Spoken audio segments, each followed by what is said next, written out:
Jinyuan Technology Development Company Limited was founded in 2000.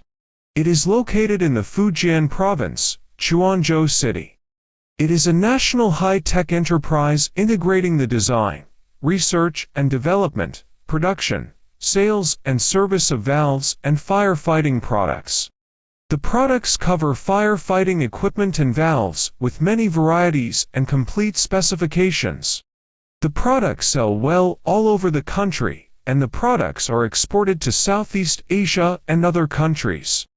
Jinyuan Technology Development Company Limited has passed management systems certifications such as ISO 9001 Quality Management System, ISO 14001 Environmental Management System, ISO 45001 Occupational Health and Safety Management System. The company relies on the ERP system for refined production management, purchase management, sales management, warehouse management, financial management.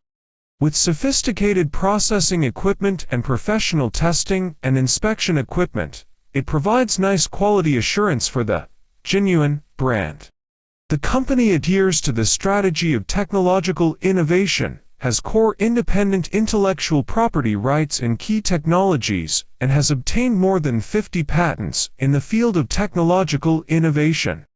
Our company adheres to the core values of integrity, innovation, and professionalism, adheres to the concept of customer focus, and creates a first-class brand, makes industry-fine products as the quality policy, and is committed to becoming a first-class brand enterprise in the industry.